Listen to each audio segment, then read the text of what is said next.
lands of Sarge First Nation within Treaty 8 territory, home to Indigenous, Métis, and Inuit peoples who have occupied these lands since time immemorial. Hello, everyone.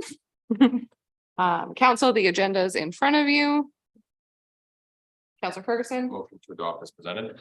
Call to question those in favor. And that is carried. Moving forward, we have the minutes of July 10th, 2023. Councilor Moallem. Any discussion? Call to question those in favor. And that is carried. Okay, we'll move right along into our delegations. If we can have Stacy come on up. Yep, you can just come up on here in order for the video and sound feed to pick it up. Just make sure you talk directly into that mic and then it will pick you up. Sit. It's better. Yeah, you can sit. You don't have to stand. Just heads up, I don't hear real well, so if I speak quietly or if I'm not responding, please let me know. Okay. So your honor, member of council, thank you for having me here today. My name is Stacy Carmichael. I am the executive director of the Slave Lake Homeless Coalition Society. I've been in this position only since April 1st of this year. I come from Red Deer, where I have a long history of working with people who are experiencing homelessness, developing community housing plans, that type of thing. So my newness has both strengths and weaknesses. So I have a lot of experience and I can see where we can make some improvements in operations as we go forward. But I can also see where there is significant strengths as well in our volunteer base from our community of municipal, provincial, and federal governments and other stakeholders. It's evident that we can come up with a solution.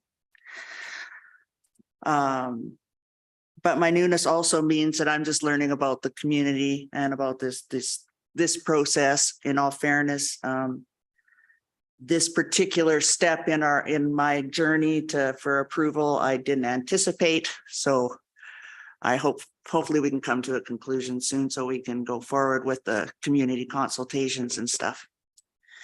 So what I am here to do today is just ask for your permission to go forward with an application to MPC to place an ATCO structure and a storage shed on town-owned property.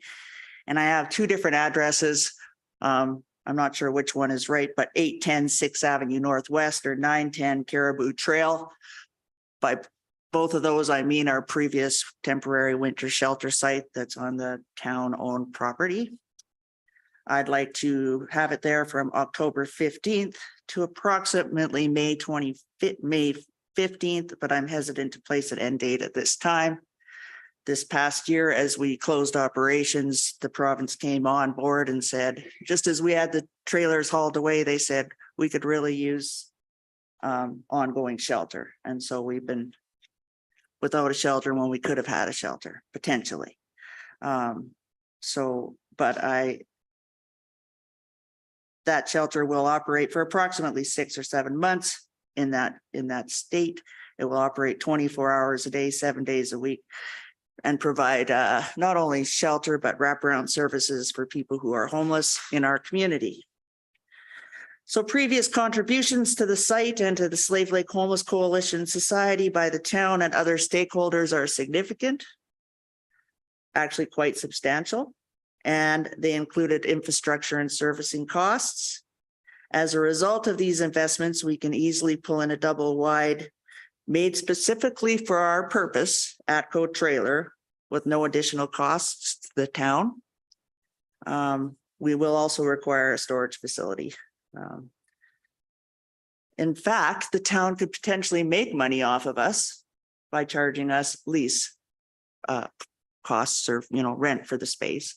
Ideally, I'd ask that isn't the case, but we definitely won't be asking the town of Slave Lake for any contributions this year other than just letting us go forward with the MPC process.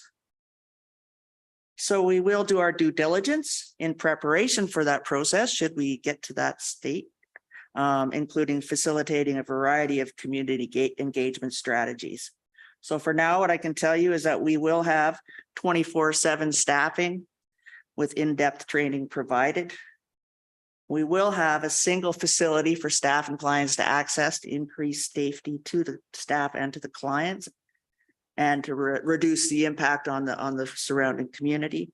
We will follow, we'll do our best actually with limited resources to follow community or crime prevention through environmental design principles. So that will include good lighting, excellent policies and procedures, relationships with RCMP and EMS, excellent sight lines, that type of thing. And we are very committed to having a good neighbor agreement with clear expectations, outlining any kind of grievance procedures, that type of thing, and ongoing community dialogue. So as I've indicated, I'm not fully prepared with a big proposal for everybody. I'm just really here to ask for permission to go forward to NBC on the property that you guys own. And then we'll have an opportunity for community dialogue. That's it. Questions from council? Councillor Hughes. So just to be clear, thank you for your presentation, Stacey. I appreciate everything that you've said. You haven't had any dialogue yet with the business community in Slave Lake? It would be, I would think, negligent to go and do that before I have permission to even make an application to NBC. So Okay. no, we haven't. Okay, so I understand you've been in this position since April 1st, right? So kind of newer to the community. Has any sort of consultation been done due to your knowledge since the We did trailers were send taken out away? just fairly recently some postcards, doing a survey to the northwest.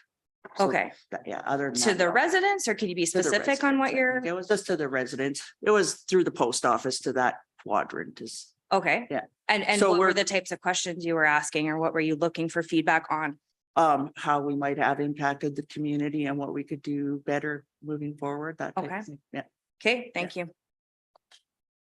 Councillor Moellem. Knowing that last year was a temporary location, what were the other locations that were looked at? For this year? Yeah, for this year. Well, honestly, we looked at everything from some vacant properties to Yep. properties that have since gone up for lease or for sale, including the clinic building. We've looked at, I can't remember all the names of all the buildings, the zoo site. There's a vacant building on Main Street. Honestly, we really looked at, there's not a lot of places, especially when we're looking at a temporary or potentially temporary service. Good. Leasehold improvements, that type of thing aren't necessarily practical for a 6-month lease. Whereas if we're investing in a permanent site, we'll look at, potentially some different criteria. This is available. We feel has the least impact on the community. It's just. Councillor Adams. So then what has been accomplished as far as moving forward towards a permanent structure? You guys had quite a few plans or stated plans from last year, just what? has Well, happened? in all fairness, the Homeless Coalition is 2 years old. Not even. It's gone through, I'm the third leader in the position. So it's had some staffing changes, and most recently in April, it's the only time we've had staffing through the off season. So it's a volunteer board of directors that's really been trying to get this off the ground, and they managed to keep me. And since then, I've managed to hire a full-time outreach worker. And so, we're just building a foundation. So I understand that in the past, people have, had conversations about different locations with different folks. I mean, I encounter that often, actually. And I can't actually speak to that much, other than what I do know is that since April, we've identified a couple of parallel processes. One is that we need to have an emergency shelter for the winter. As people are aware, being homeless in Slave Lake or in Alberta in the wintertime can be fatal. So that's a priority right now. And like I said, it's a little longer process than what I had anticipated. So I'm about 2 or 3 weeks behind where I'd like to be, in all fairness. Parallel to that, though, we're looking at a permanent facility, a long-term, purpose-built facility, 24 hours, permanent, something that we can invest substantial capital into, where, privacy fences and good lighting and fancy security, those investments make good sense. So that's what we're doing, those two processes. Unfortunately, times has gotten ahead of me. We just can't have that permanent site ready to go. So we're going to have to, we're talking about doing a major capital campaign. We have been talking with the province and the federal government on what their funding might look like going forward. Everybody seems pretty committed to making this happen. I guess part of my frustration here is last year, and I know it's not you, Yeah. just as a whole, when it came up here last year and we had discussions and we were told 1 year, we only need 1 year. I specifically asked if you need 3, do you need 5? That would make more sense to me. I was told flat out, no, we will have a place next year that's permanent. And now we go through the whole process of 1 year, the expense of 1 year, and now we're back here again. Yeah. Asking for what, 1 year?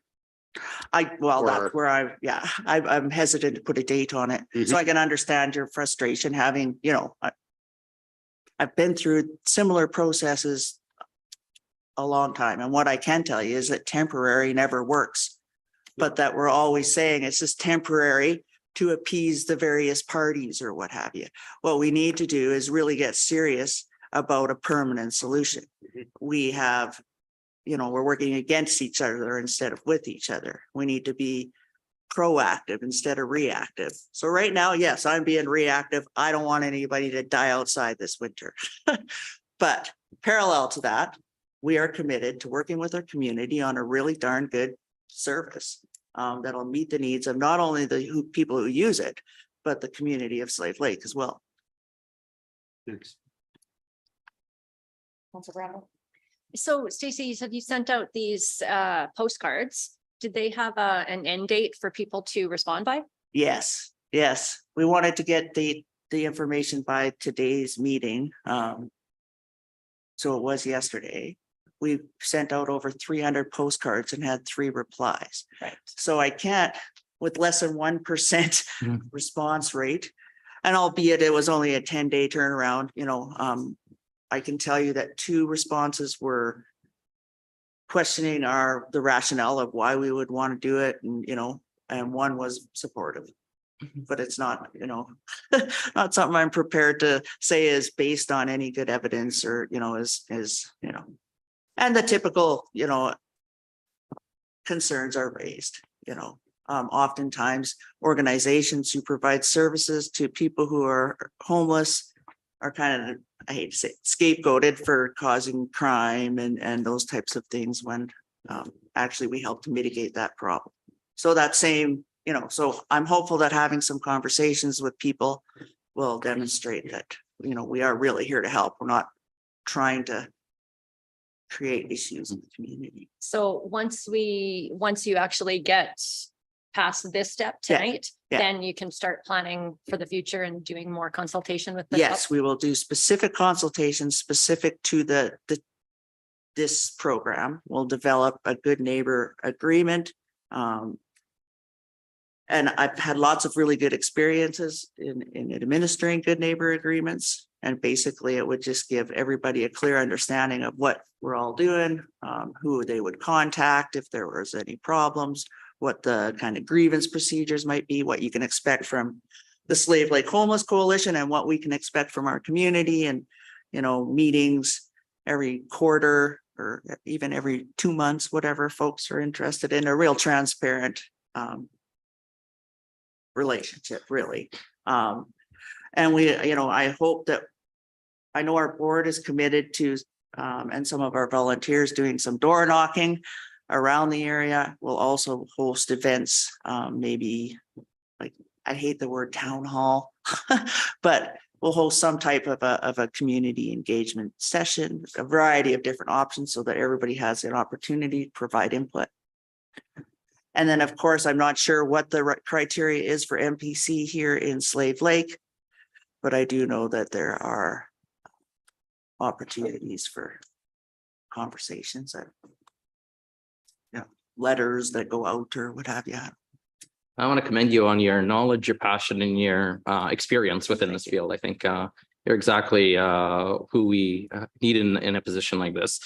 I think it's going to be imperative that we work with our business community on this to find out, get all sorts of knowledge and find out where a good location is going to be. And I was just going to ask, in a perfect world, if Slave Lake had opportunities throughout the town, where would be the ideal placement for something like this, in your opinion? That's like a trick question. I honestly, I don't know. I don't know. In my humble opinion, it would be like right, in the parking lot by the library here. But that's not realistic, right? And so that's where we need to have everybody's criteria and everybody's priorities. I want a shelter that's safe and available and accessible to the people that are going to use it, that offers outdoor green spaces and is I guess, not a dump, somewhere that people can feel pride and, and really move forward. Some people have different priorities, some people would prefer that green space have fencing, for example, or that our hours looked at, and so we really just need to develop some criteria as a community and go forward that way. I'd also like to see housing. Like, we desperately need housing. I mean, we can move people along or connect people all we want to services, but there is no housing, in all fairness, So that's something we're pretty committed to helping facilitate. Yeah. So I'll chime in then if we've gone through. So you mentioned in your presentation here that you were talking about that we had a lot of successes, which you identified and strengths to our Yeah. community, but then you talked about improvements in operations. What specifically are you looking for in improvements in your operations? What am I looking for? Improvements, you In a identified that. permanent facility? No, the emergency shelter operations. You mentioned in the beginning that you said we had a lot of strengths in our community, Okay. but that you could see that there's And so- specific improvements. Yeah. I'm wondering what those are. Well, in all fairness, we have a municipal government that seems to be engaged and wanting to find solutions. In the communities I've been at, historically, that isn't necessarily the case, and so that authenticity is really good. We have what I feel is a really supportive local MLA. He's actually made it a priority to meet with us already to date, and so that is good. He's new in his portfolio. And so we have some engaged movers and shakers. I know that there's businesses that are very engaged as well. I have a really committed board of directors that went above and beyond. And So to flip that around, what improvements to the Oh. shelter operations do you want to see? What challenges, what issues did you have? Because you mentioned. You want I see. improvement. Sorry. Yeah, I no, got that's the flip. I appreciate. the I successes would too, say but- that, well, the site having 3 trailers with only 2 staff is not ideal from a safety standpoint or from being able to, watch what's happening or keep an eye on things.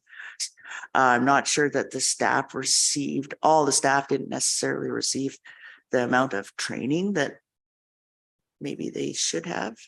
I understand that staff recruitment is a bit tricky, so that might have been an issue. I would be one that would have. I know storage of people's belongings always becomes an issue, but we need to be pretty stringent in our rules around letting people keep their belongings on site, because then it becomes a bit of a mess. I would actually have the staff and the clients or the guests do more cleaning. I would prefer not to operate in a muddy parking lot. So that was an issue, but we have to mitigate that and figure out how we're going to keep that clean anyways. Just can't let things sit because it's in a mud puddle. The fact that it wasn't open 24/7. So, and then there were no other no other opportunities for people during the day. That was probably one of the biggest things. It's like, okay, it's 8 o'clock. See ya. Where are you gonna go now? Not my problem, you know. I don't know, not our, you know, and so then lots of that, you know, all that loitering and all those things that nobody wants to see, that's happening because there are no other options, right? The showers didn't work proper. So people weren't able to have showers like we had anticipated. So all of those things will have we've mitigated for this year, except for the dirt parking lot. I'm not sure what we're gonna do about that. Okay, I'm gonna keep going that. Okay, I will do that. So I appreciate the indications of what needs to be improved. Obviously, everything, government included, needs improvement. Now, I understand that there was some summer funding that was potentially being made available for a 24/7 shelter, and it was turned down due to the fact of capacity issues. So what type of capacity issues are you going to, how are you going to address those capacity issues moving Well, I forward? wouldn't say that it was, I think it's more about not our capacity issues, but our community capacity issues. Timing. What's that? It was more timing. Timing and stuff. It was all about zoning and location. You know, that's at the end of the day, that's what it was all about. We were offered the same operating dollars to operate. And we looked around at what was available today. And, you know, that was kind of brought us to even here. So were you looking at the same type of trailer options? We for looked the at trailer summer? options. I even asked about renting a wing in a hotel. And was told that wasn't an option and that it had to be congregate living. And so we are always looking for options, you know, always trying to find options. And I have a question for the potential emergency shelter this fall. Have you secured who you would be getting the trailers from? I have a quote and they're ready to go. Yeah. And that timeline's all Yeah. capable. I'm just curious. Yeah. I like haven't had an Yeah. update on what It's, that's going. they are, you know, and again, like I said, it's built to suit. So it'll be, you know, I've looked into a double wide trailer that will include shower, bathrooms and kitchen facilities, as well as sleeping all in one facility. What we can't accommodate is laundry, which is a shame because that's a huge expense. But in our permanent facility, we will, but yes, so it's made to suit, so we can all fit in one facility. Okay, yeah, I further to Counselor Adams' point, part of my struggle with this presentation coming in August is that last time we had the public forum, one of the biggest cries from the neighborhood, and I know you weren't here, so this is not okay. attempting It's okay. a personal attack. I'm Yeah. just expressing my frustration as an individual is that we had communicated, or the Homeless Coalition had communicated with the business community during this public forum and the neighbors. And the number one thing that was brought up is that the business community and the neighborhood were wished that they were communicated with sooner, Oh, that there Yeah. was a it wasn't a here is the choice and Yeah. it is shoved upon you, that there was more of a conversation Yeah, that would happen well in advance of this. Now, I appreciate that this isn't November, so I'm glad that you are here sooner rather than later. But I do have frustrations regarding this, that this wasn't, that this should have been here in May, essentially. Nope. Now, I know you just started in April, but I want you to know that as part of that public forum, that one of the largest thing that came out, regardless of where the location was, is that the neighbors wanted to be involved in this process. Yeah. So I predict that you may have some challenges regarding that, depending on whatever decision is moving forward. But I just wanted you to be aware that I think that was for me the biggest sticking point. And that's where I think my frustrations with regards to this process comes in. And that's just me speaking personally. I really believe in business engagement and neighborhood engagement. And I strongly encourage that occurs. yes, for sure. And that would be our intentions at in that process, going to MPC for approvals or whatever. And so I apologize, like No, you wasn't did. not No meant to be apologies. No negligent or what have required. you. And my intentions are definitely There's no apologies required. I Yeah. just wanted to communicate from my perspective while we have this opportunity, where I would be coming from, because again, I appreciate the idea of being good neighbors, but I think part of that is opening up a dialogue with the neighbors. Yes. And sooner rather than later. Yes. Is there any further questions from council? Okay, well, thank you so much for coming in, and we'll accept this report as information and Okay. we'll get back to you with the decision. Okay, so we won't hear No, not today. It'll be, okay. Thank you. Thank you.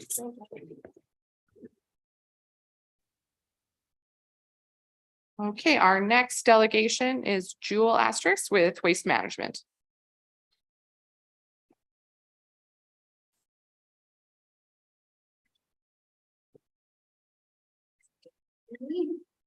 Very interesting prior delegation, I have to say. So I basically sent you guys my whole presentation. I'm going to concentrate on about 4 slides out of this, but I just wanted you to have the whole thing for context. And I switch it up a little bit depending on the community I'm in and what type of waste management system they have. So I thought this was going to be up on the screen and I brought my data stick, but Apologies, be we've it. been having technical issues. It's supposed to be fixed next week. Yeah, okay. So yeah, you may know that the Society of High Prairie Regional Environmental Action Committee started back in the 80s. We did the first rural recycle depot in Northern Alberta in High Prairie, which was only open for 2 years, but then we helped found what is now Aquaterra in Grand Prairie, and they did all the recycling after that. We were trying to do it with volunteers, which only works for a little while, especially when you get the volume. Yes. Oh, sorry. I should get closer to the mic too. Yeah, so REACT's been around a long time. We did a couple of educational videos. Everything is on our website now, which just went live this year. So super excited about that. Even the teacher's guide and the students' guides are on there as well for grade 4 and grade 6. So when I did my community presentations, it's more about the reduce, reuse, recycle. Some places haven't quite caught up to all the different programs we have. And I found it really effective to present this slide 3, what is waste? Because in our society, we have a lot of waste, but in other societies, they didn't have that concept at all. So there's a lot of ways to look at waste. And so that is something to keep in mind. Today, we make so many waste management decisions every day. You end up with a wrapper of something and you're like, what do we do with this? Where do we put this? Whether you're going to, throw it away or accidentally falls out of your hand or sometimes it can be recycled. Now we are examining what it means to throw something away. And then there's a bunch of slides here about waste management, who does it. It's always municipal right now. And there's some environmental responsibility involved in that too. If something goes wrong, that's up to the municipality to fix the lands, wetlands, groundwater, surface water, air emissions, all of that stuff. So we want to try and make sure that we are not allowing things to go wrong. Landfills are made to contain waste. That's why they're built the way they are, that they're built to contain waste. However, there's complications. The leachate is particularly challenging in some places. Even with a liner, it can leak through and get into groundwater and stuff like that. So there are some real challenges with the way that we manage waste today. And another challenge is the type of products we have, which are really, really toxic, a lot of them. And if we were going to continue along this line, we would be in deep doo-doo, we'd be in big trouble. But fortunately, we are changing things. And by we, I mean the province of Alberta has actually legislated this extended producer responsibility. So we do have some extended producer responsibility going on right now, which we'll get into later. But for now, there's some new timelines that you guys might want to know about. Extended producer responsibility for packaging, paper, and single-use products, including plastics, which is really important to our project, and hazardous and special products. So anything that has hazardous waste in it, like batteries or anything like that, is mandated to be taken financial responsibility for by the producers and manufacturers, starting April 1st of 2025. So it's all coming at us. They're writing the bylaws right now.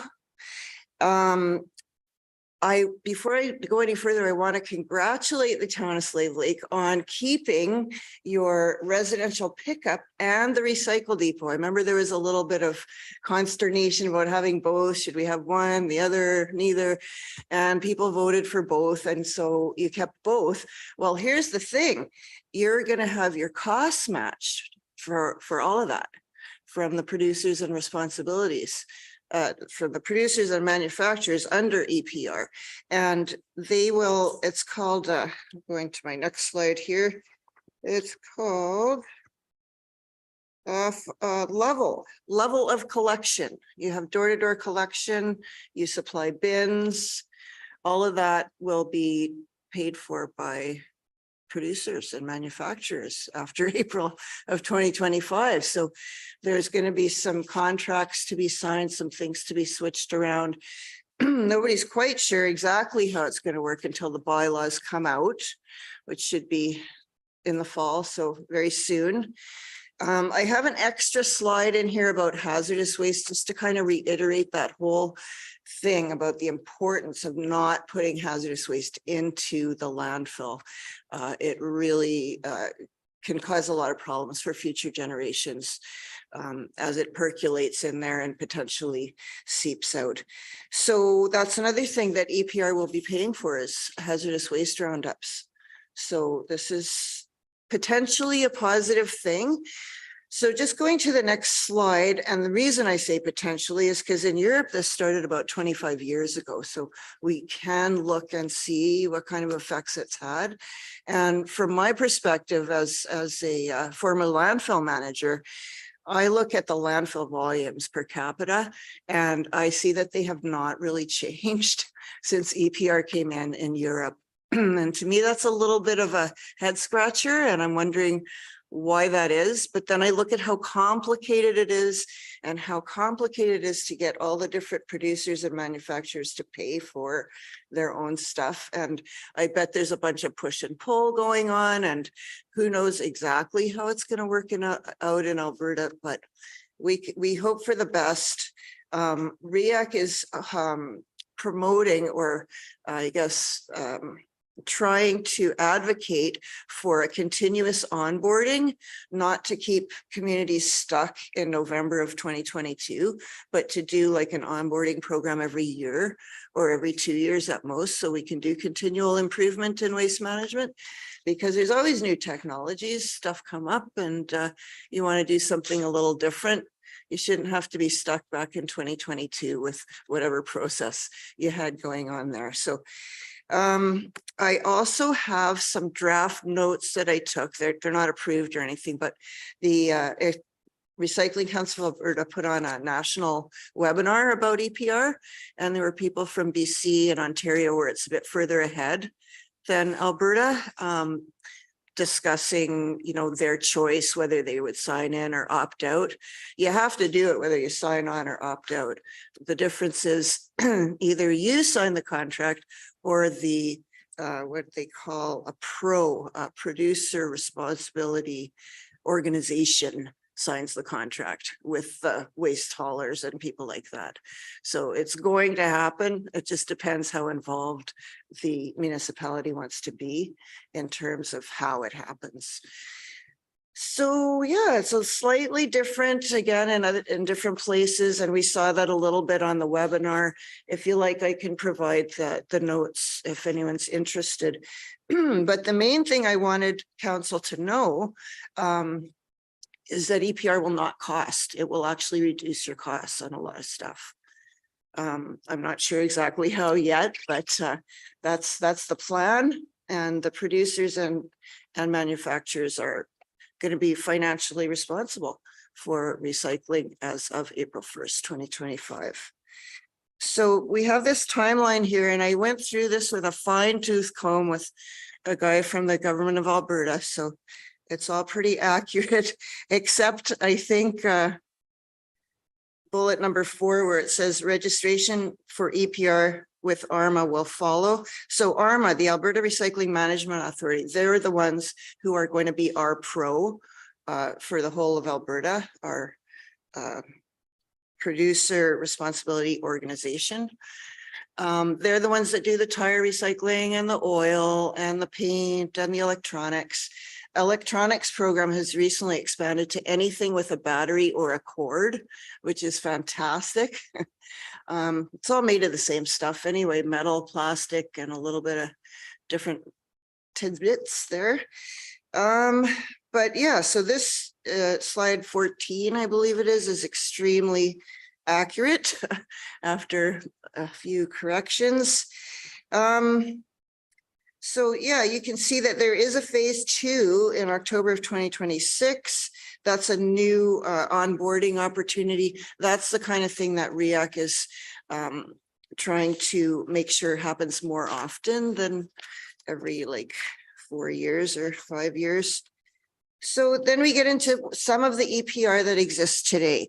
So Call to Recycle, they are a national group that is funded by the battery manufacturers. They will take all of the little batteries and I'll send you a box. You can fill it up and they pay for shipping and everything. We did that at the landfill. We started that program there, but it's all voluntary. So if people don't know about it, they're not going to save their batteries for the box, right? And then the batteries go in the landfill where they are toxic.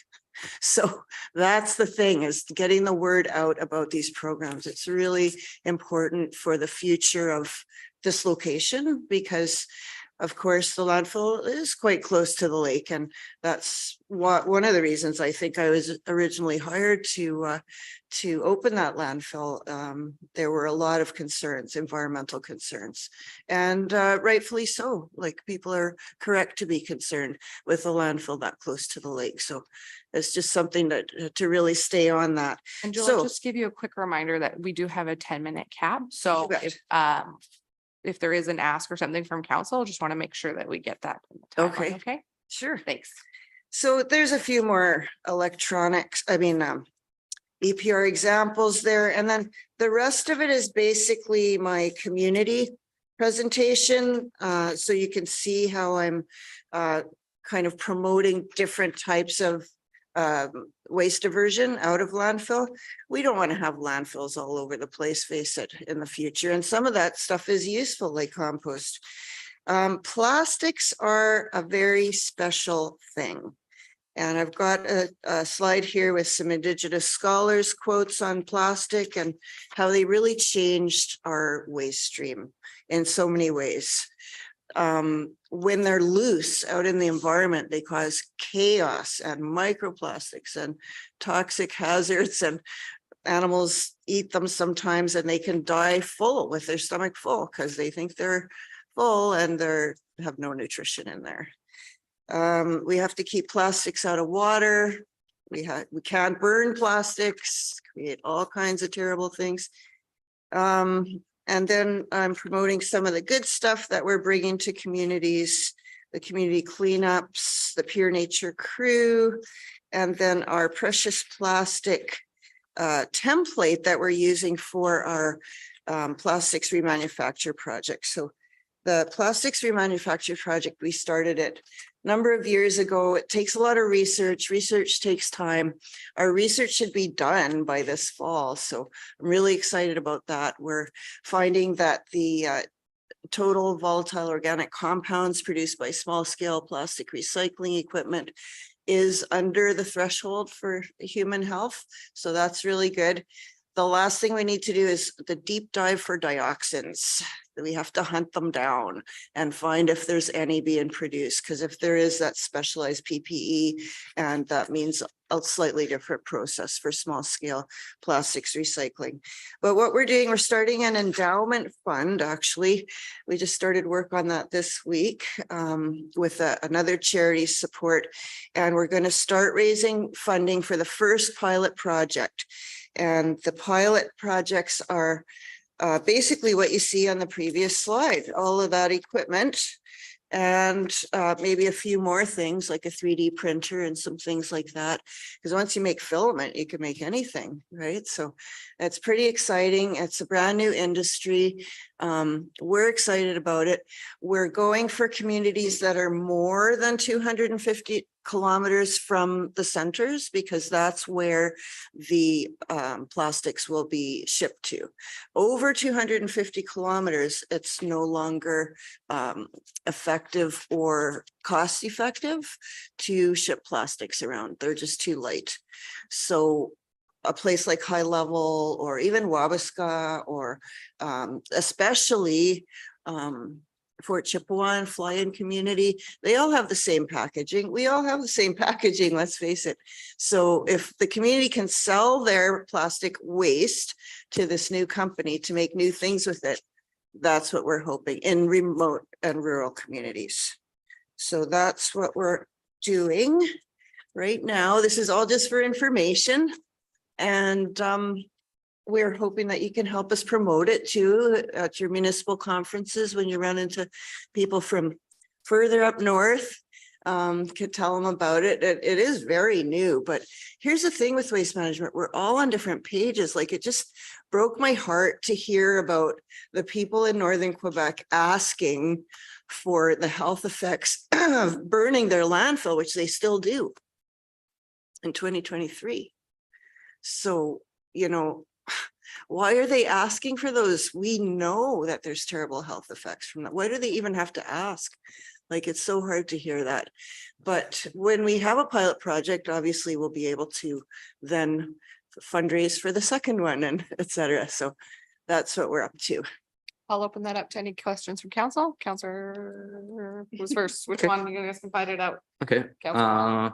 Thanks for coming as a delegation. You can definitely, I've heard you before, and I definitely feel your, I sense your passion through your words. I'm learning a lot through this presentation. I never knew that cigarette butts were recyclable. So this is just something new. So I just started reading about it, looking it up, and I am seeing here. This is it says, please do not dump your cigarette waste directly. So you're going to get something they're telling people how to recycle these cigarette butts. It says, please do not dump your cigarette waste directly into the box you plan to ship them in. Additionally, do not use paper bags to collect your waste. Instead, collect cigarette waste using sturdy plastic containers or bags. So it's kind of counterproductive, I think. Well, at North Country Fair, where we've been doing this program for the last 4 or 5 years, we collect them in coffee cans. They have butts written on the outside.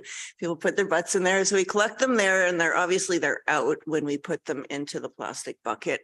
And then I take all the plastic buckets and merge those with a couple of other people who are collecting on the side and send it away. Our butts go flying to BC, paid for by the tobacco industry. So might as well get more of them in there. Councillor Ferguson.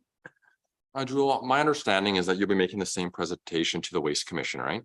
Well, I tried to get a hold of them. I couldn't. So I'm making it to the MD Okay. of Lesser Slave. Okay. Yeah, but they have a 10 slide max. So they're not getting the whole presentation. They're just getting 10 slides. So we had a meeting, I sit on the landfill commission. So we had a meeting here a couple months ago, and I first heard about EPR then. Mhm. And we had a lot of questions about it. And it was kind of the same thing. It was very new. A lot of the stuff was still being drafted. So no, I appreciate you coming here and sharing with us the information you've gathered. And if you do find any other information in the future, by all means, please do send it our way. Great. Well, I will send you that, those notes that I took from the webinar, because I think they're really super interesting for people that are interested. I mean, it's not everybody's cup of tea, waste management, but the fact is like, it's hard. It's so hard. There's so many different products now and we just don't know, even if you want to do the right thing, sometimes it's not clear how to do that. So the more programs we can provide in that way, the better. And the town might want to think about collecting your cigarette butts. I mean, you do have ashtrays. So I don't know. It's kind of a thing where you need your staff to be on board. So, yeah. Any further questions? I have one more question you'd be able to help me with. I'm in the pizza industry and I think someone else is on here as well. I always get asked with pizza boxes, can they be recycled? The cardboard pizza box, can it be recycled if it has cheese attached to it or sauce or oils ingrained in the box itself? Can that be recycled? Great question. And right now, that depends on the municipality, believe it or not. In our area, GFL recycles pizza boxes. You have to take out the liner and the little plastic thingy. But yeah, after that, they recycle them. In Edmonton, they don't. No pizza boxes can be recycled in Edmonton. So, you know, it's all up to whoever's doing the waste management has a contract with the person who's buying their recycling. And I guess Slave Lake's pizza boxes were just cleaner or something. I don't know. I don't know why they decide these things, but yeah, it's something to do with the contract. And the notes that I'm going to send Bryce and everybody, if you want them, really reflect that, like it's in the details, it's in the fine print. So I would love you to get me some options on not using pizza boxes, cardboard pizza boxes. Give me some options for something I can feel good about in the future. Oh my goodness. Well, I have to say that We don't have time for that today. there's a group in Calgary that has started, and this is already happening, started putting their takeout containers, and they are reusable takeout containers, kind of like the ones that Boston Pizza gave the homeless coalition. They're microwavable, they're reusable. They put those into the bottle deposit program. Can you believe it? 30 cents for the takeout container, and you can take it to the bottle depot after it. Thank you, Jewel. Thank you, Joel. I'll just address the gallery really quickly. You are more than welcome to stay, but there isn't going to be a decision tonight that is going to be made on the location of the homeless shelter. Just a bit of process, just so that you know, the 23-2024 season will require a new application that needs to be heard by MPC. So after a decision is rendered at this body, both the applicant and affected residents have the ability to appeal the decision to the ASB, at which time there will be a public hearing and opportunity for all impacted parties to be heard. Alternatively, any group who wishes to address council can do so through the delegation process. Information on how to be a delegation is on our website. So that's a delegation to council and can be submitted through our legislative clerk, Ashley Whitford, through regular business hours. So council has some other deliberations to be made, and we do have a closed session with some intergovernmental relations that needs to be addressed first. So I just want you guys to know you're more than welcome to stay. I love having an audience, but the interest of not wasting any of your time, if you wish to leave, you also may do so. And I can give you the opportunity to do that now if you'd like. And no judgment for leaving. You don't.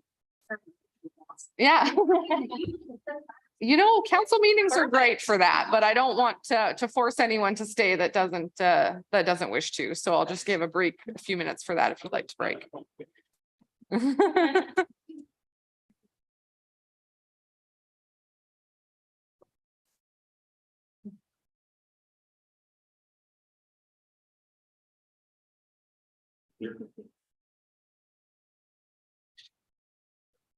Joe, you're gonna be lonely now.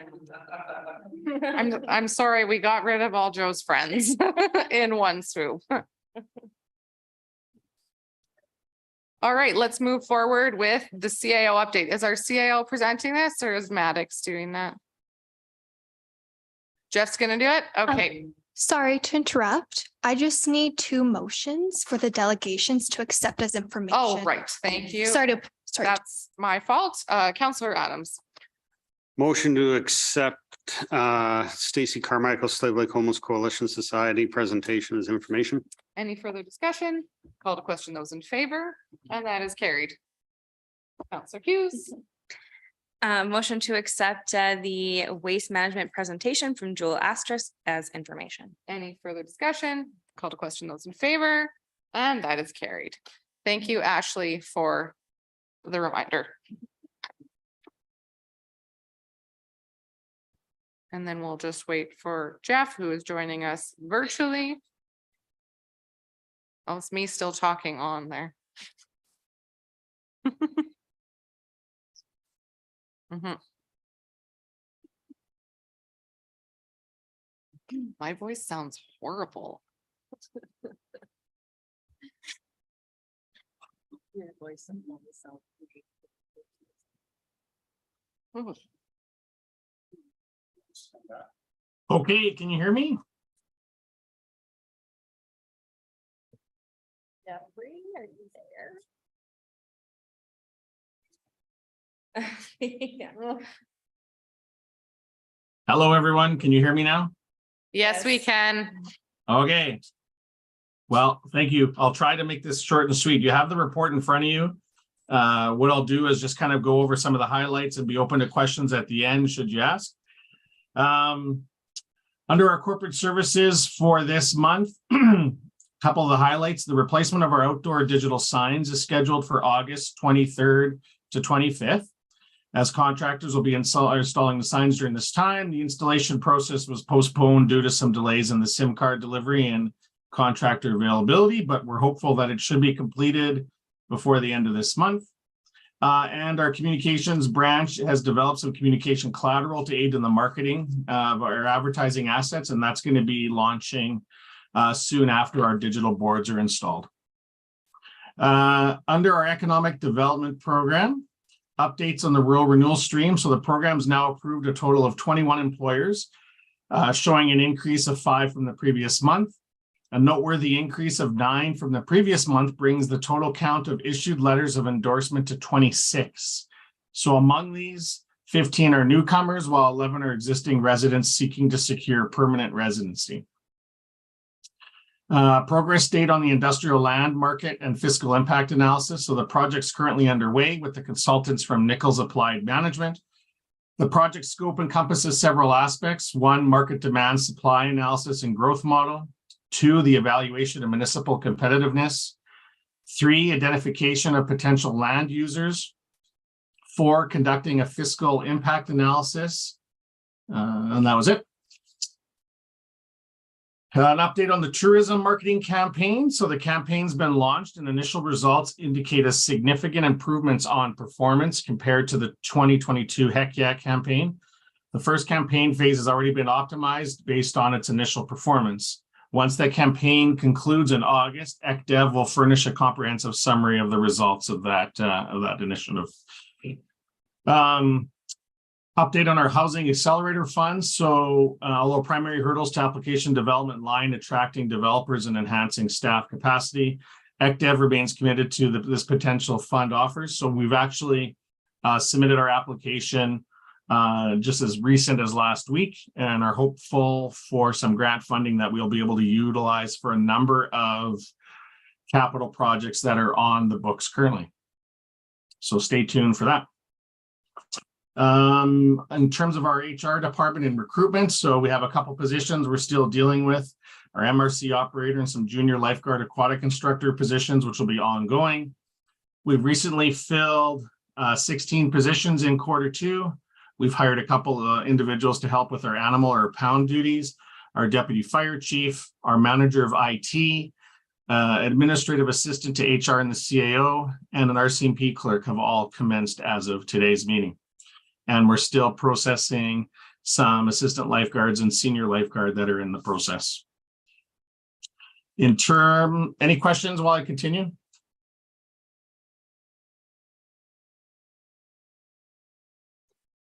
Not yet. Keep going. Sorry. Okay.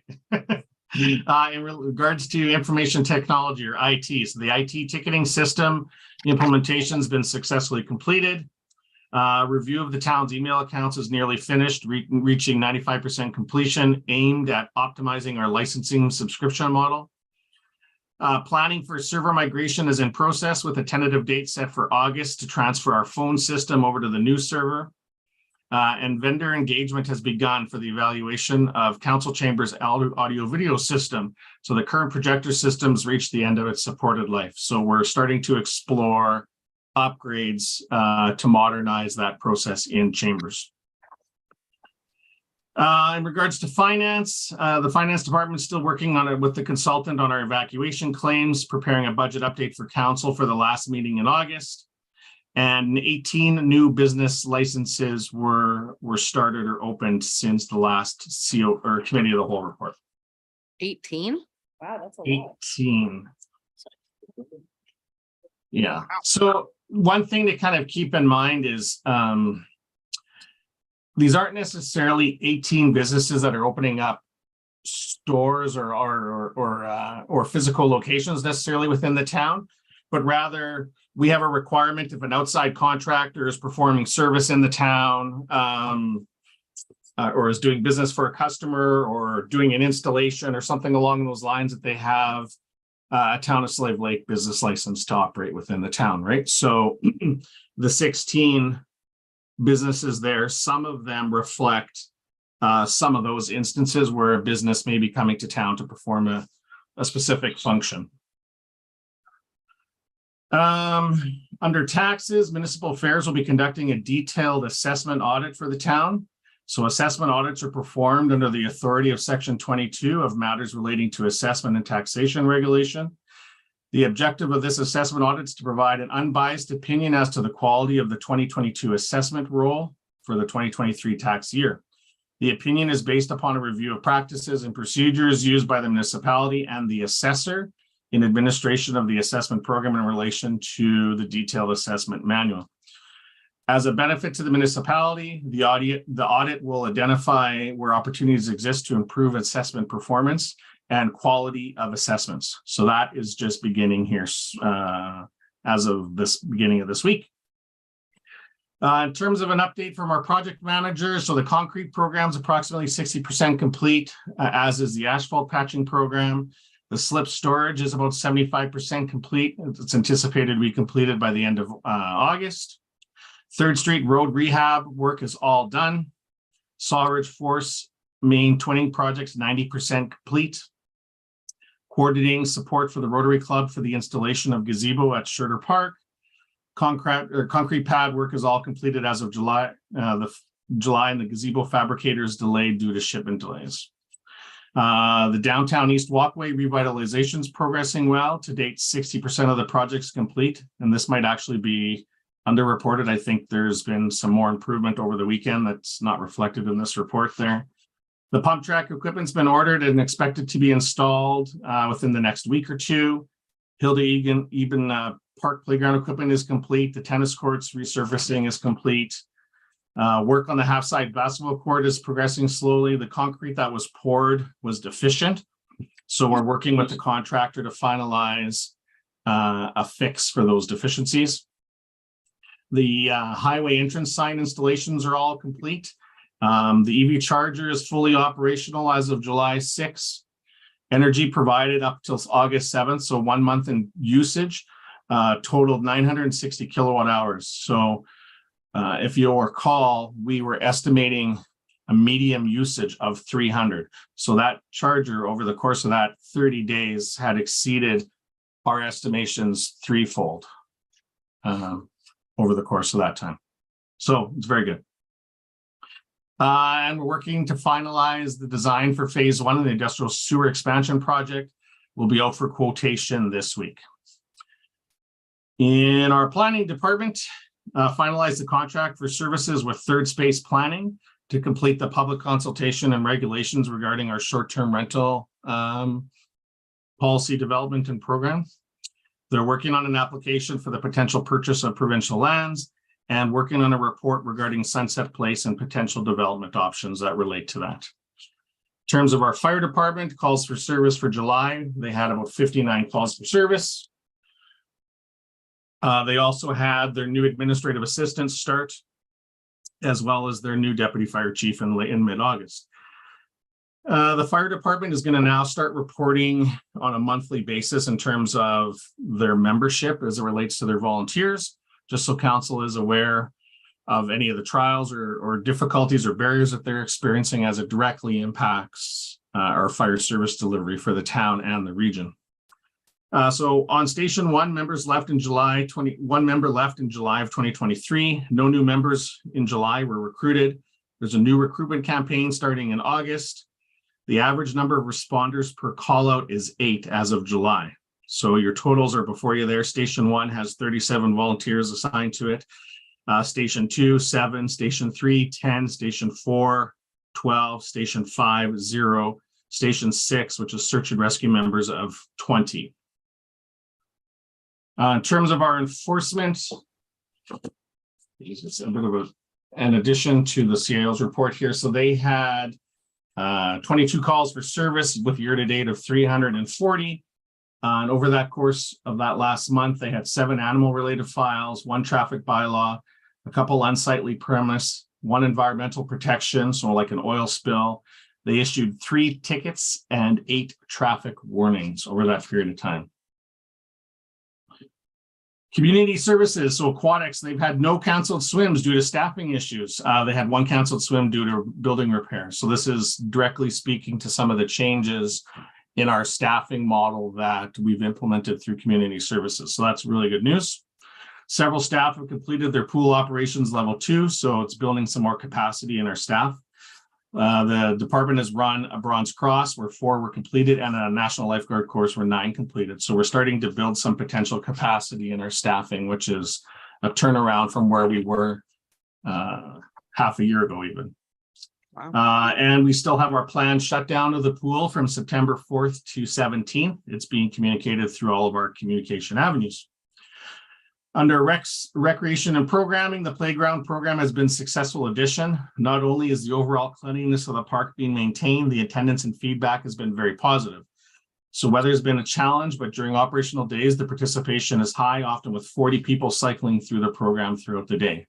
So if you recall, that is a new initiative that we piloted this summer, where essentially we have a staff member out located at the park and is essentially leading activities, engaging with some of the patrons or children that are attending the park and so forth.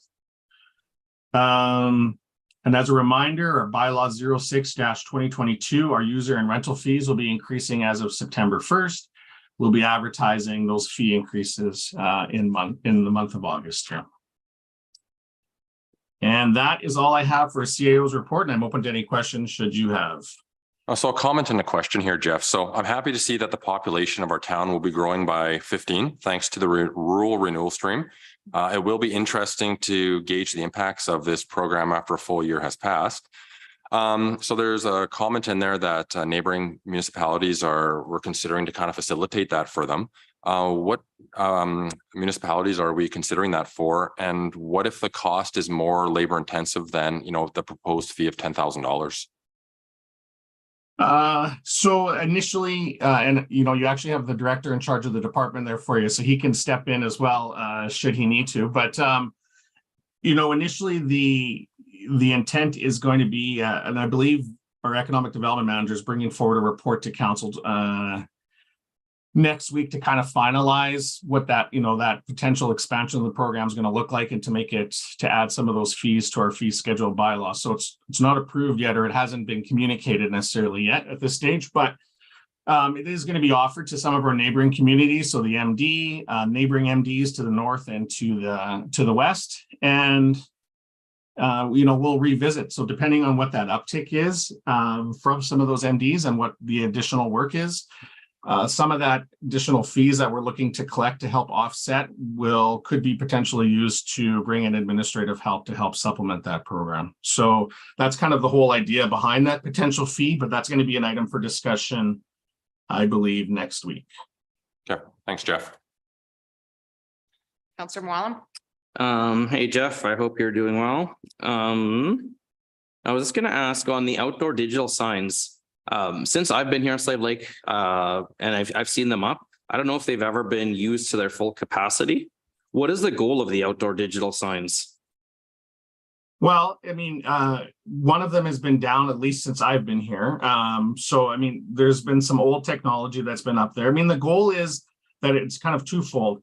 It's an avenue for businesses to access digital digital advertising, kind of there's the digital sign, but there's also we also sell advertising to the TVs or the screens, the digital screens that you find in some of our facilities. So that in the MRC, at the pool, behind the pool desk, in the library, just outside council chambers, in fact, right? So there's a number of locations. So it's not only an opportunity for businesses to be able to advertise to our local residents, but also for nonprofits potentially to advertise programming, as well as the town to advertise town-related information. So whether it's registration dates for swimming lessons, or whether it's, hey, don't forget your taxes are due by this day, or hey, we're going to be closed for operations this week due to the long weekend, or whatever the case is. So it's, you know, all in all, it's a communication tool.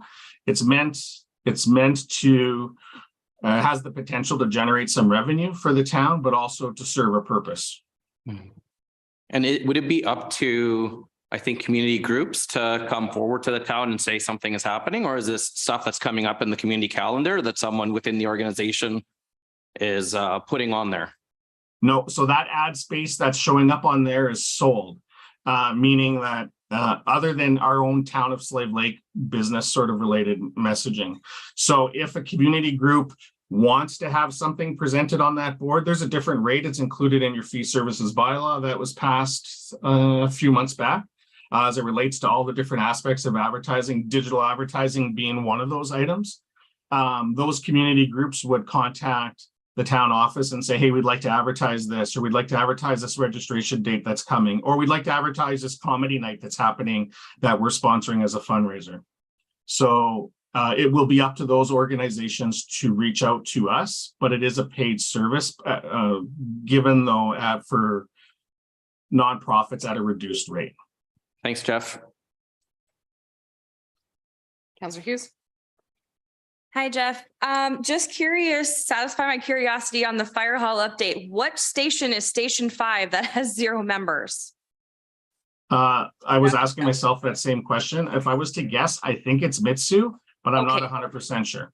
That's what I assumed. Yeah, I'm just curious on that one. I'd love to know for future. And just a quick comment from me. It sounds like you guys have been really busy. I'm liking what I'm seeing with the downtown project moving along pretty swiftly here, especially given some of the weather. So that'll be nice to have that done. I did just want to comment that I have seen lots of people out on the new half basketball court there in the Northwest already. There's been lots of action on the court, which is really great to see. And I've had a lot of positive comments just from general families that I've kind of run into here the last couple of weeks, that they're really happy with the new playground equipment and just kind of all the upgrades that have been done this summer.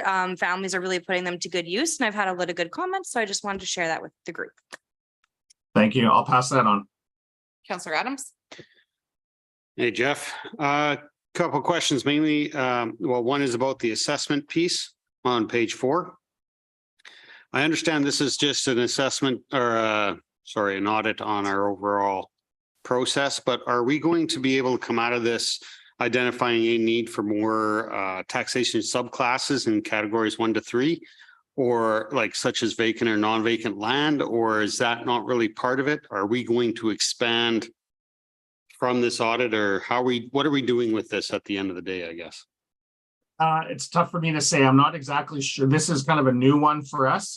This is I don't know if it's a random selection that Municipal Affairs does, but this is initiated through Municipal Affairs and mandated through their legislation. So I wouldn't be able to tell you necessarily what that detailed report or what their area of focus is going to be, or what we're going to get out of it at the end of the day. But I can tell you that we will share the results once we do get them, and then if there's opportunity for us to make changes or to suggest changes to improve our assessment process, I think that's one of their goals in general. So is it going to speak to the specifics that you just asked? I'm not 100% sure, but I'm pretty confident that there are going to be some recommendations for improvement if they can identify them.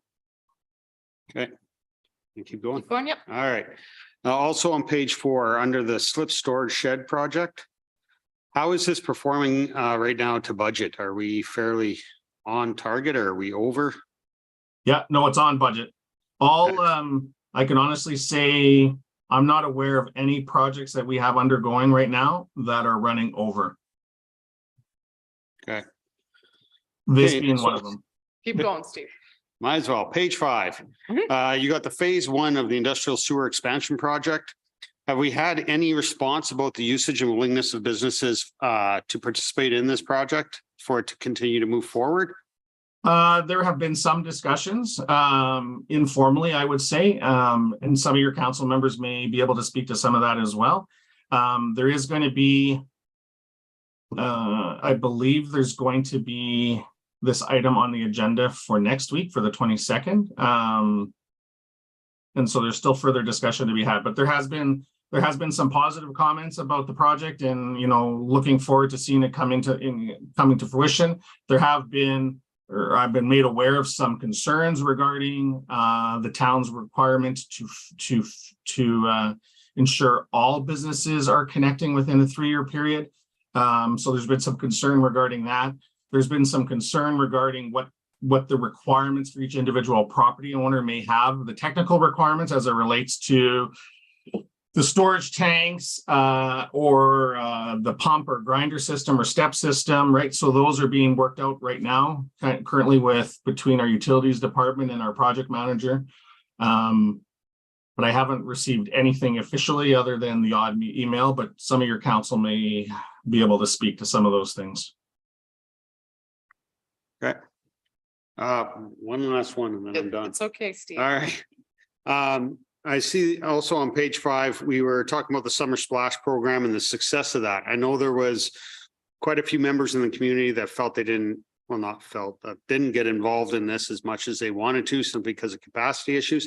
Is this something that the administration is considering on expanding on in the future?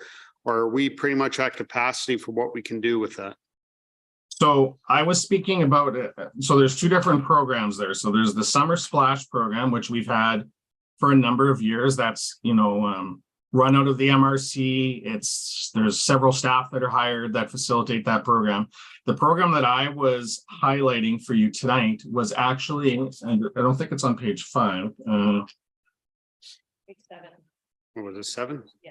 Oops. Was the playground program. So that was something new that we tried this year to basically do some, you know, it's similar in sense to the Summer Splash, although it's not as formal. It's basically having a staff member out at the park leading activities or leading crafts or handing out bubbles or whatever the case may be, and just trying to enhance that experience with the usage of the park. So it's a bit of a different focus, a bit of it run a little bit differently. It's only run on days where weather is good outside, whereas Summer Splash will run indoors at the MRC come rain or shine, right? So 2 different programs, but I can envision that this may be something that we'll re-examine how successful it was after the end of the summer, and it may be something that we try to bring back again for next year or expand potentially to other parks in the town.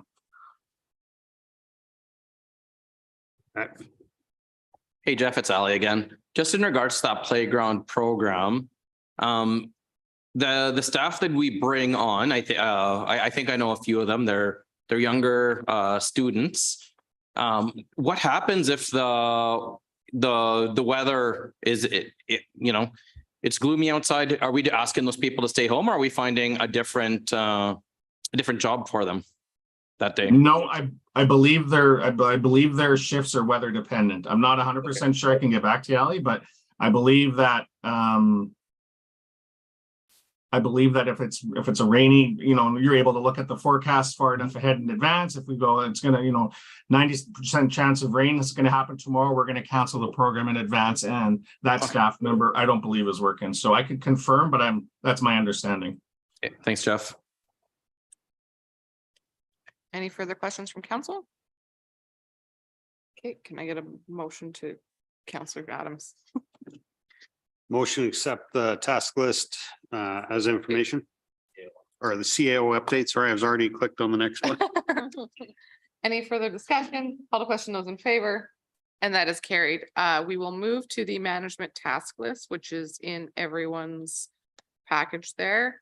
I do have a question on this because I don't think you need to read through each item, so I think we'll just move to questions from council.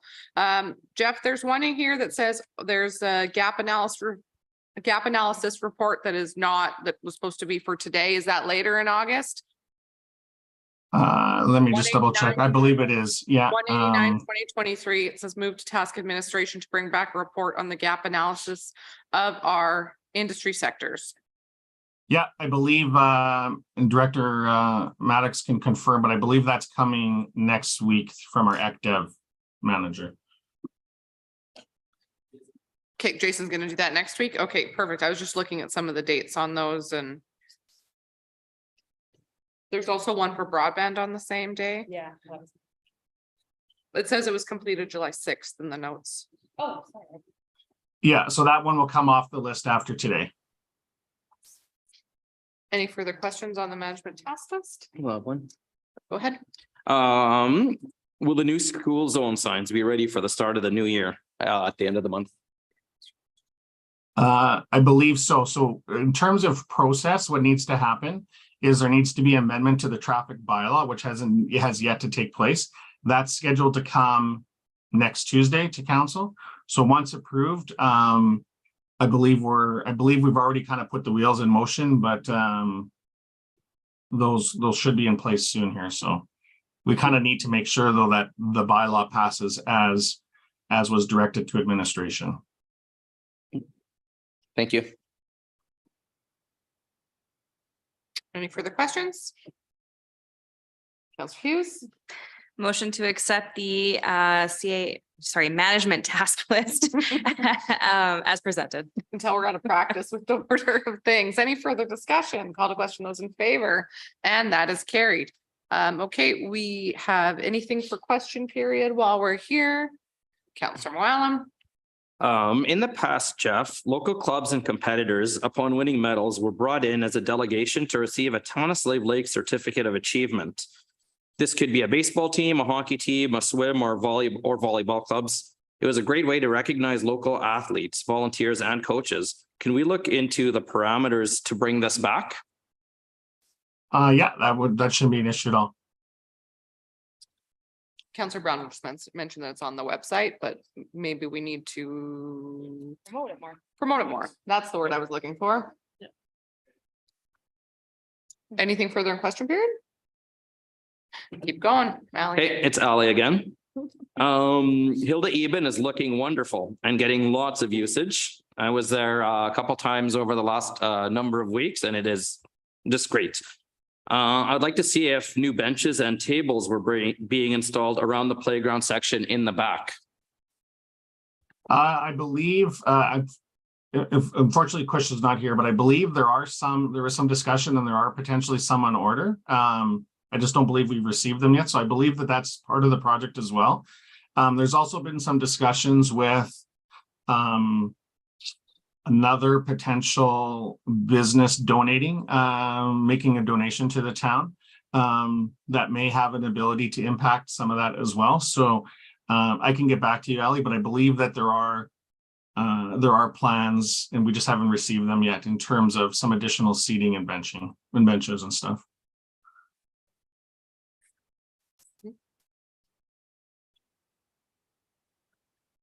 Anything further? Okay. That is the end of our question period. Okay, course. Oh, no, I'm skipping ahead. Wow, you can tell we haven't had a meeting for a bit. Okay, committee meetings. Councillor Gramlich would be doing the Slave Lake Chamber of Commerce one, so I will do it briefly because we just had a meeting. Unless Ali, do you want to? Okay, then I will do that. So we have had our first meeting back after Riverboat Days. It feels like Riverboat Days is forever away, actually, especially since we had Beach Fest. and all the activities of the summer. We really liked Riverboat Days. This year was a bit of a change up in events, and learned a lot of great things about what we need to do moving forward as an organization, and kind of bolstering some of those events. But the downtown market on the Saturday was really quite successful. And it was great to see the street closure. The carnival also had a wonderful weekend, and also a great turnout for the parade, as well as the concert, which I almost forgot about. But considering that I was one of the ones involved with that, numbers is estimated from the fire department are around 2,000 people attending the free concert. The parking lot was packed, and it was actually one of, for such a high attended event, there were such minimal issues, even with regards to like cleanliness of such a large crowd in our facility. So it was great to see the community all to get together to enjoy music and enjoy each other's company. So that was really fantastic. Moving forward, we're going to be having our chamber awards. That'll be the nominations will be coming out in September. As well as September, we're going to be having our quarterly membership meeting. Done it a little bit different this time. Friday, September 22nd at 7 p.m. at the Legacy Center. We'll be having Ryan Jesperson doing a talk. He is the #1 political podcast in the country at Real Talk RJ. So he does news, politics, and pop culture, and it will be a free event, and he will be coming out to speak to that. So we'll be having some tickets available through the Chamber of Commerce that we'll be advertising shortly. And again, on all social medias, it's at Real Talk RJ. So you can go and take a look at it's very entertaining. And he'll be speaking on politics in the resource industry tailored to Northern Alberta. So it will be very relevant for us. And that's all I have so far. Yes. I was actually going to ask Kim this too when she did her Beach Fest conclusion, but I'm just curious about these big events. Are we calculating this on the economic calculator and seeing what the impact it has to come to Slave Lake? As far as the Chamber of Commerce initiating that task, we have not.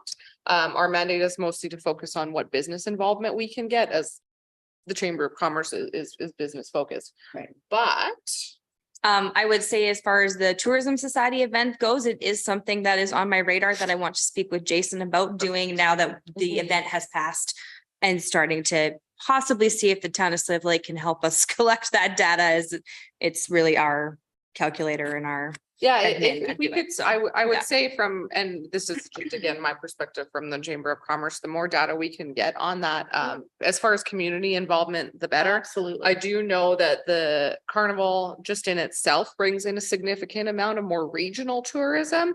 Within 150 kilometers of Slave Lake, it is getting in a large number of participants. And their percentage of attendees was up by 25% from the previous year. So I would have to think that the town was very busy that weekend. And especially with the concert to kick that off. And then you went into your parade and evening activities on the Friday, moving into Saturday's downtown market and festivities and the fireworks. I think it was I think there was quite a draw for those 5 days there. But I would love to see our active department. This do that. actually spurs a larger discussion for me, in my opinion. I think we should be maybe talking to Jason, or maybe coming up with some sort of strategy where we are promoting that. Like, how do groups that are throwing these events go about doing that so that we can collect this data and continue to use it? So, maybe in my experience here with Beach Fest, we can kind of figure that out and kind of offer that as a service and just make it a little bit more known and promote that as well. Yeah, and back when Insight was here, they had actually wanted the town economic development department to spur that on with other groups, and especially Riverboat Days that happens on a yearly basis. Same weekend every year. Yeah, Really yeah. does.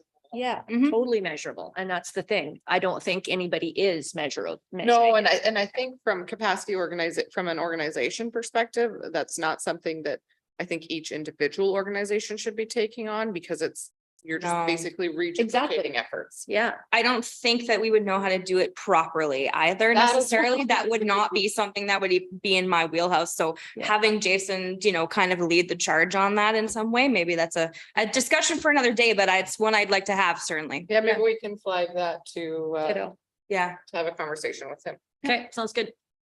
Okay, we'll move forward to Tri-Council Health. Oh, I guess that's me. It is. So we've met a couple times this summer. And it seems like I was on this health committee a couple of years ago. It was probably my third time actually to be on this committee. And it's kind of morphed a little bit this time that I'm on it, and I'm noticing a change. And I feel that we actually need to go back to the basics and go back to the terms of reference and see why we're actually meeting. Because meeting for the sake of meeting and hearing the same four people update the same information was just a little much. And I think we need to reboot this group. So we had a big discussion. I reached out to Chris and Johan from the AHS perspective and Brad Pearson from the MD perspective. And we had a discussion. So we're going to start changing the meeting frequency to bi-monthly instead of every month. And Holly Hanfield from RPAP had mentioned that she sits on several of these groups like ours, and I think she sits on 12 of them, and ours is the only one that does not have public members on it. So she's actually urged us of that in the past. So I think this is a good time to, if we're doing a reboot, maybe to look at the terms of reference and invite some public members. Have we never had public members on Ever. ours? No, But it- every other area has public members? Yeah, it started as a tri-council thing, right? So it was Right. us, the MD and the Zarge. That's really interesting. Okay. Yeah, Sorry, carry on. yeah, so that's one of the changes. And there's also another health advisory committee that is we're in two different silos. And back when Brian Roche was on council, he sat on both. So we had that information flow, but it's been a number of years that we haven't. So I think we want to loop that group in as well as looking for any other AHS departments and any other community groups or members that we should be inviting to this group to make it more efficient. And because it was actually started for an advocacy group, and the only time we even talked about advocacy was one meeting in the last year. So obviously we're not doing what we were supposed to. So yeah, that was our little shake up group. So next meeting, we're going to look at the terms of reference and kind of reboot it, and the bylaws as well. And see what we have to change to get the public members involved. I think that's great. I was on that for a year and a half, and I think a shakeup is a bit needed. And I think a lot of the things with regards to health, and especially AHS moves so slowly that every 2 months you're not just repeating the same update over and over and over again. So I think that's great. Yeah. Okay, let's go for tourism. Perfect. So while the Tourism Society hasn't had our monthly board meetings just to break for the summer, we still have been very busy at work. So we've been doing some meet and greets with tourism operators in the area just to kind of introduce our society, let them know what we're about, take some photos of their business, and kind of just sit down with them essentially and have a really good informal chat with them, just in an effort to learn, more about their business goals, what they offer in terms of tourism, in terms of rentals, different things like that. And then just kind of trying to really understand how our group can better work to support them here in the future as our group continues to grow.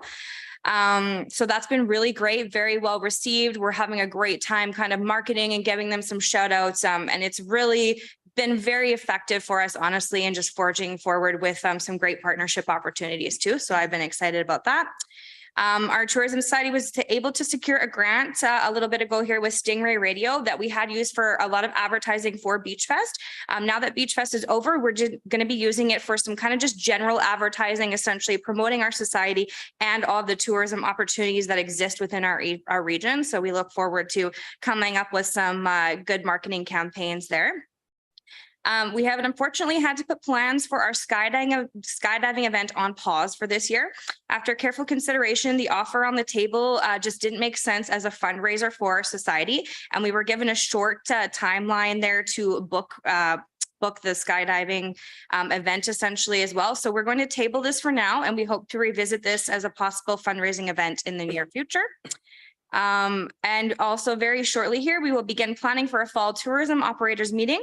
We did hold an operators meeting in the spring that was well attended. We would like to invite Travel Alberta up again for a fall one. We would like to go over the summer season with all the tourism operators in the area and just continue to encourage everyone to come together and work collaboratively as a group. So we're looking forward to that. And of course, I do have a Beach Fest update, but I have been asked to give that during State of the Lake. So stay tuned. Perfect. Homelessness. So we met with Minister Nixon a few weeks ago. He shared with us some of the success stories around the province, specifically Cold Lake and Lethbridge, and strongly encouraged us to go visit. We also expressed concern regarding the provincial intention to close the homeless encampments on Crown land on the old Flat Top Road. We did ask them to please put a stay on that until we are hopefully able to get our winter operations up and running. Closing the encampment doesn't fix the issue. It simply displaces these individuals into other areas. A subcommittee has been formed and met regarding longer term solutions regarding a location. However, this comes with obstacles as there are very few places zoned appropriately. Limited places available, and we don't have any funding to undertake capital expenses, only operational funding. A long-term location is a priority for the coalition. Postcards have been mailed out and or hand delivered to those in a 250-meter radius of last year's location. The coalition does want to be a good neighbor and make sure that people are always able to voice concerns. We're also working on the budget for the 23-24 season. This is as always an ever-changing process because we never fully know what grants we will receive, funding that will come in, or services that we'll be able to offer. And that pretty much sums up the highlights. Great. Any questions? Okay. Can I get a motion? Councillor Adams. Motion to accept the committee minutes as information. Any further discussion? That's exactly the motion. Call to question, those in favor. And that is carried. Okay, we have some correspondence in the package. I will just go over that. Basically, there is a letter from the Electric Vehicle Association of Alberta they are writing to express their sincere appreciation for our commitment to sustainability and environmental preservation by installing the EV charger in our local municipality. As an advocacy group, they're thrilled to see the installation of these charging stations in our community as to help reduce greenhouse gas emissions and air pollution and contributing to our planet's overall well-being. We understand that installing EV chargers is not always an easy decision, but your commitment to sustainability demonstrates your willingness to take bold steps toward a cleaner future. Your efforts will go a long way in promoting the adoption of electric vehicles and reducing our dependence on fossil fuels. Once again, thank you for your leadership and commitment to a sustainable future. Sincerely, Angie Thomas, Electrical Vehicle Association of Alberta.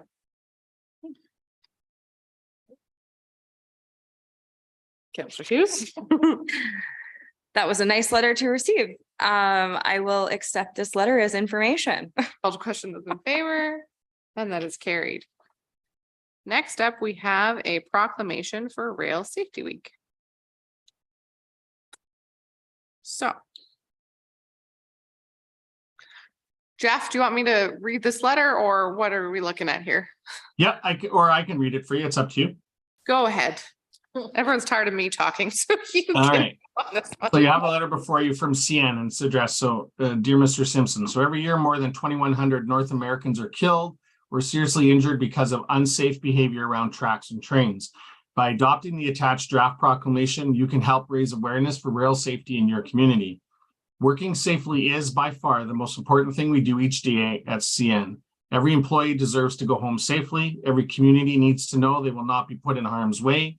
At CN, we aspire to zero fatalities, zero serious injuries, zero harm.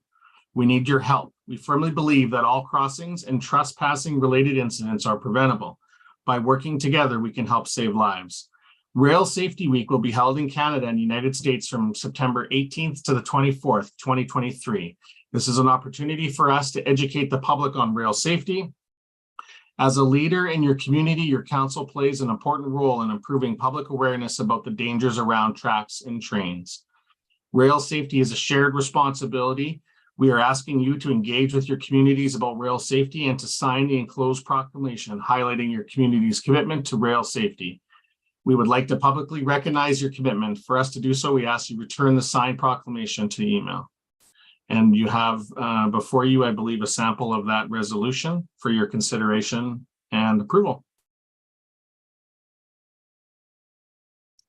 So it's the second purple one. So there is the resolution is in front of us. If we do want to move that, it appears it needs to be proposed by one of the council members and then seconded. Councillor Brandel. I actually will make this motion because this is actually very near and dear to my heart.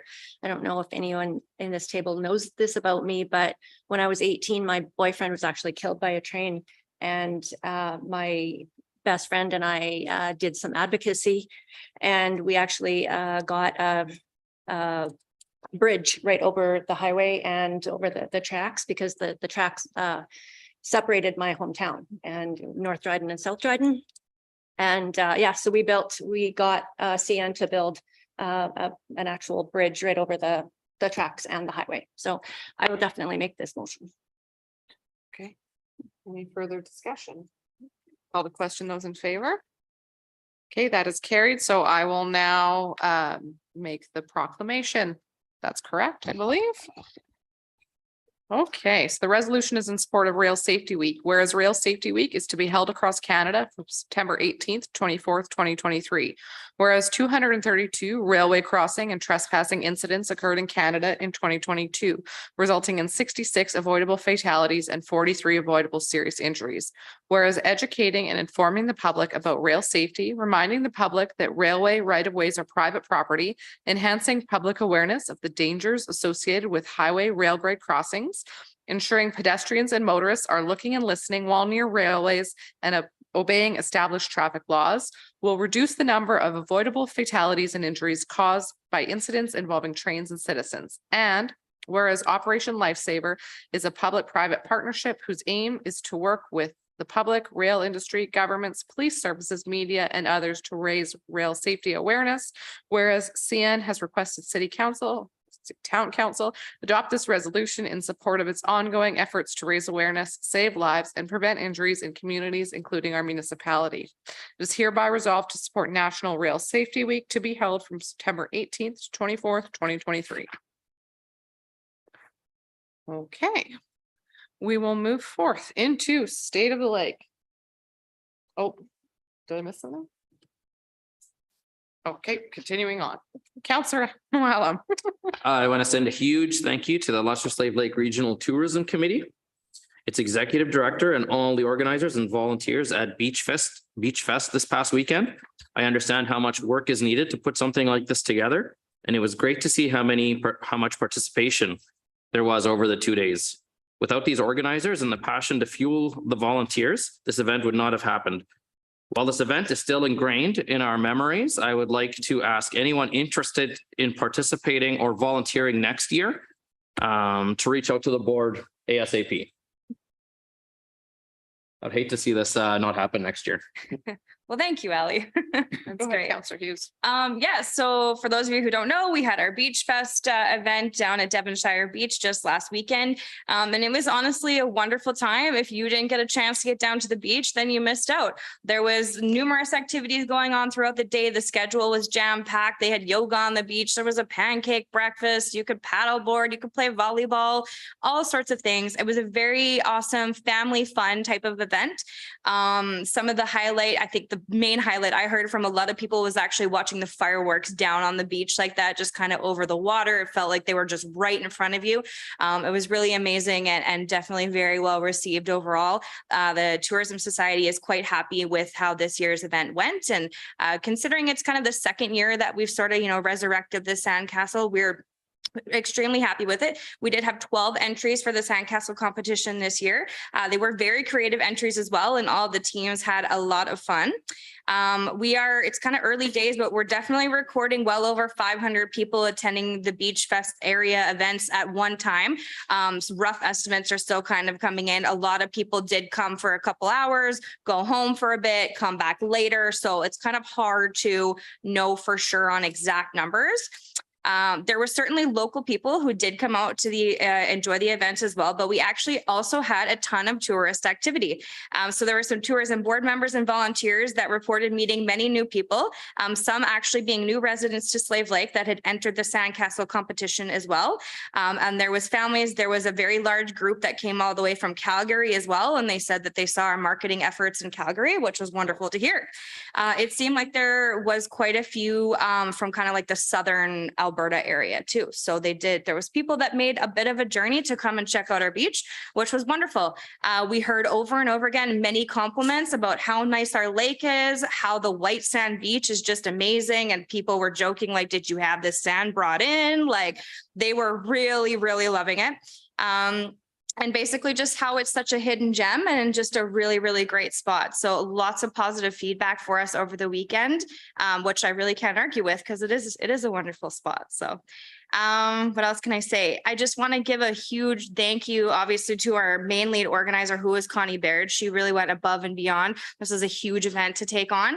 And of course, she couldn't have done it without our tourism coordinator, Shauna Fiddler, as well. So those two ladies in particular deserve a lot of accolades for pulling this off, as well as all of the volunteers that helped. And as Ali said, I did want to reiterate that an event is only as good as the people that help us pull it off. And we cannot continue to do that, especially something as large scale as Beach Fest that requires, parking attendants and all sorts of people.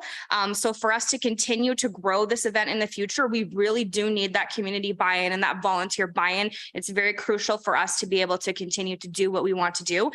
So I do just want to say thank you to everybody who did step up this year to volunteer. There was a lot of last minute people that were kind of willing to step in and take on, a couple hours of volunteer work. And I super appreciate that. I also want to thank our sponsors. We had many sponsors and many community partners that helped out with this event. That's one thing I truly love about Slave Lake is when you call someone and you're like, hey, I need help. There's kind of someone there. There's a business owner. There's a guy that does it for you every year. And these people continue to step up for these events to happen in the community. And that's really special. And it makes me really proud to be from Slave Lake. So I really appreciate all of those community members that have stepped up time and time again. And just everybody who was involved in the event overall. It was really a huge success for us and we look forward to next year. Thanks. Anything further for State of the Lake? Okay, I'll just make brief mention that council obviously has been on break for 5 weeks. But just because we've been on break doesn't mean that there's not been a lot going on in the community.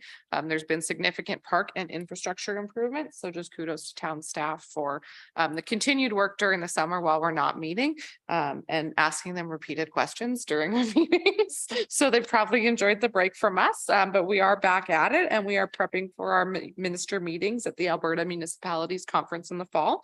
Also, just a quick note that we do have the Oilers Hockey School next week. So we're excited to host the Oilers Entertainment Group next week for our hockey school at our beautiful MRC. And with that, I will entertain a motion to go into closed session. Councillor Adams. I'd like to make a motion to move the committee of the whole meeting of council into camera at 8:43 p.m. for the purposes of discussing intergovernmental relations under FOIP sections 21 and 23. Wow. Yeah, Okay. yeah. Any further discussion? Call to question those in favor. And that is carried. Yes.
Welcome back, everyone, from our closed session.